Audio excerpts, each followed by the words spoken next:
To capture an image, there is one thing you absolutely need: light.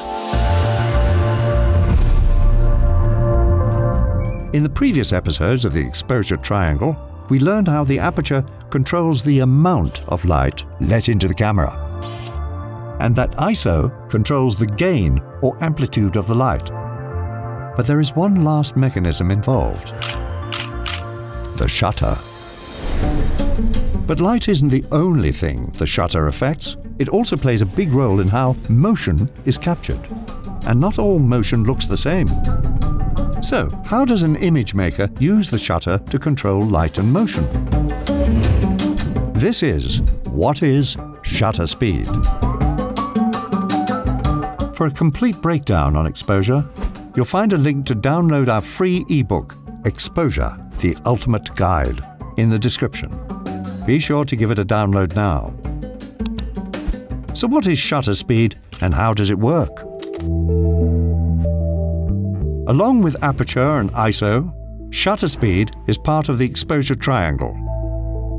To understand this, let's recap how a camera captures light.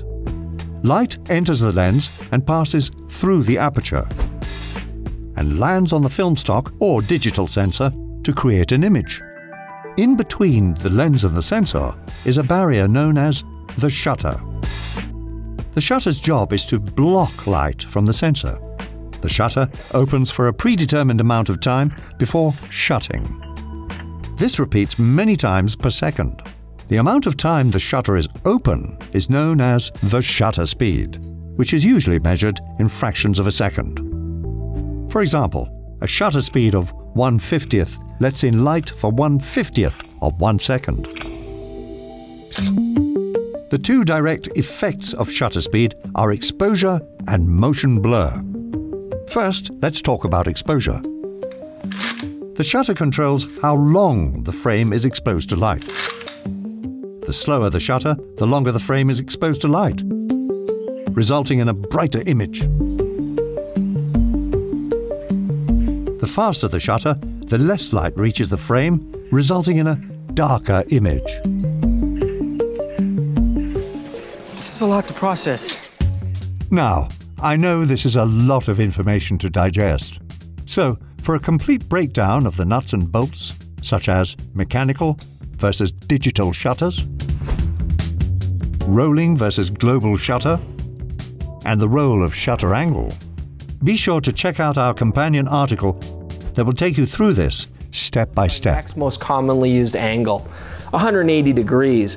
Now when I spin this, you can very clearly see that we're now getting half the exposure that we did before. But for now, we will focus primarily on the different visual effects of shutter speed.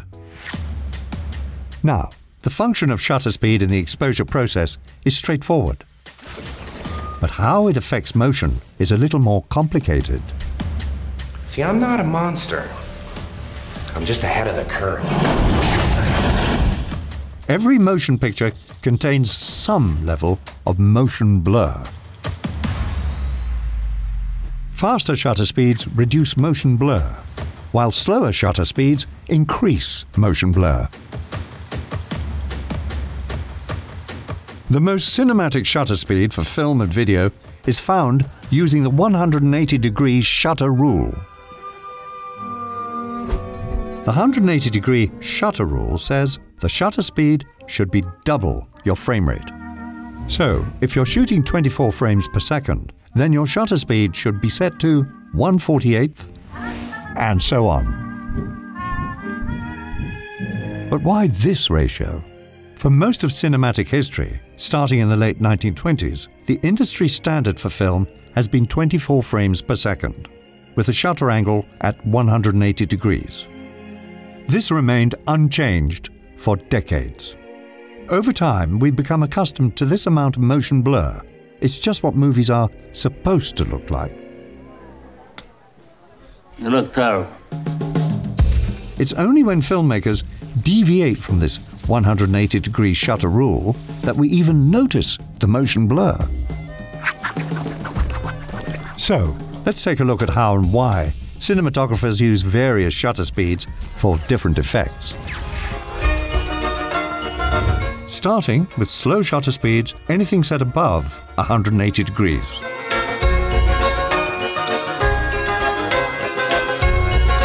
A slow shutter creates more motion blur, which has unique storytelling effects. For example, through a traumatic flashback. They come to his home in the afternoon looking for his business. They find his wife and kids in the house and decide to wait for Soze. In The Usual Suspects, cinematographer Newton Thomas Sigel shot this scene at 6 frames per second and a wide-open shutter. When played back at 24 frames per second, we see this motion as stuttering with a lot of smearing from the open shutter. He lets the last Hungarian go. He waits until his wife and kids are in the ground, and then he goes after the rest of the mob. God! Are you f***ing high? This was also used in The Wolf of Wall Street, as Jordan starts tripping on Quaaludes. Director of photography Rodrigo Prieto used a 360-degree shutter angle at 12 frames per second to increase the motion blur of the image. Pow! I mean, I had skipped the tingle phase and went straight to the drool phase. Tell me where you are. Don't These little bastards were so strong, I discovered a whole new phase, the cerebral palsy phase. However, if you're shooting at higher frame rates, the 180-degree shutter rule applies less.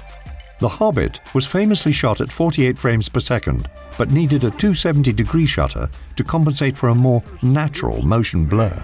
I shall inform the others. Inform the who? What? No, wait. We do not want any adventures here. Thank you. Not today.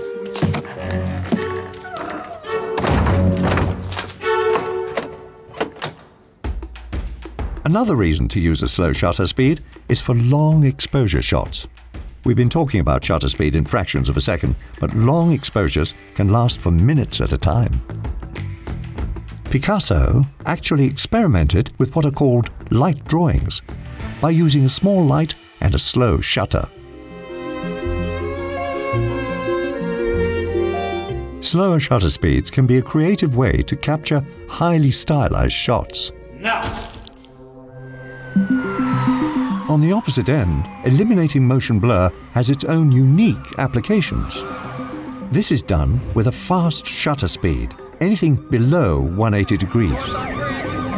A faster shutter speed reduces the amount of motion blur, making the video appear jittery or hyper-realistic.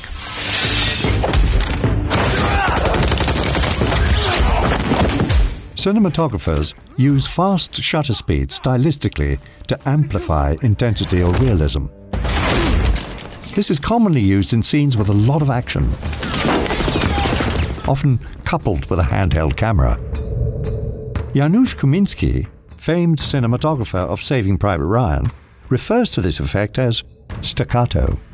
Kaminski shot these sequences with either a 45 or 90-degree shutter. This extreme lack of blur means we can see individual dirt particles in the air.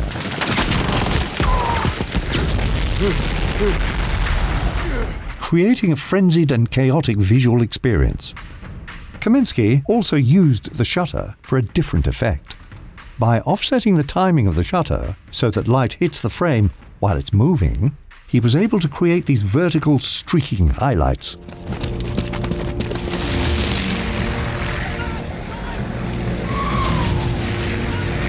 A technique he borrowed from Full Metal Jacket and used again in Minority Report. As we've discussed, there are certain filmmaking rules when it comes to using shutter speed to create a cinematic look. However, some of the best cinematographers break those rules to create something new.